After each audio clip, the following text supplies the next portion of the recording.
Hey, what's up everyone, Raging Golden Eagle here, having way too much fun as always. And damn, I keep hearing the accusation thrown around that modern gamers are all, well, whiny and entitled. Is there any truth to that? Yeah, I'm not gonna lie, it's kinda true depending on how you look at it. But the way I see it is, this is a good thing. And I've mentioned this a whole bunch of times before, but this needs its own video, I think. Cause there's always a huge amount of people that just keep missing the point. The reason I think gamers being quote-unquote whiny and entitled is a good thing is because it shows how much of a buyer's market the industry is nowadays. There is just so much content out there for us to choose from that we can afford to be picky. And this entire concept seems to be something that a lot of the old-timers can't seem to get through their thick skulls. They just keep going on and on about how back in my day, we just took what we could get and we were happy with it. And yeah, back in your day, that would have made sense. Cause a few decades ago, there really wasn't all that much choice when it comes to gaming, at least not good games.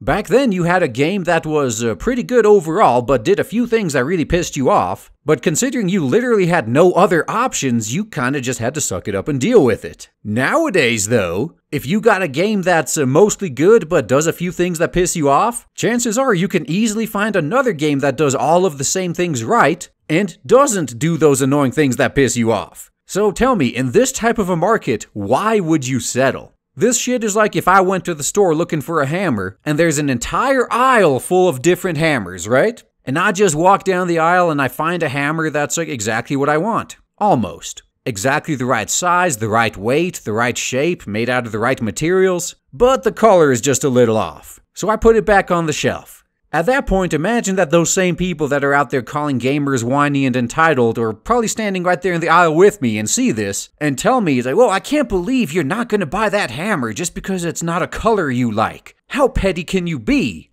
Meanwhile, I could just point 2 shelves down and say, why would I buy the one that's not the color I want when there is one in the exact color I want 2 shelves down? With all the other attributes I was looking for as well, just like this one that isn't the color I wanted. So let's face it guys, this is the type of environment that the game industry is in right now. Last I heard anyway, gaming is pulling in more money than Hollywood. Everyone wants in on it. Again, as I mentioned before, there's way more good games out there now than I even have time to play. If I have to drop a few over reasons that some of you view as petty, so be it. It frees up time for me to play something else I wouldn't have had time to play. If anything, if anyone is truly entitled, it would have to be the industry at this point. They seem to think that they are entitled to our money despite not giving us what we want. But hey, whine all you want, this is how things are gonna stay, at least until the next crash. If the game industry ever does happen to crash again, and just like the old days we are forced to deal with whatever we can get, this attitude is definitely gonna change. But chances are what we can get after the crash will be a lot closer to what we want than before it.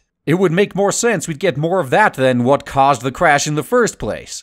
It's just simple economics, honestly. What would cause a gaming crash in this day and age? An overload of supply and no buyers, no demand. If there ever is another gaming crash, the companies producing the games that there is actually demand for are going to be the ones that survive. And we saw it in the past too.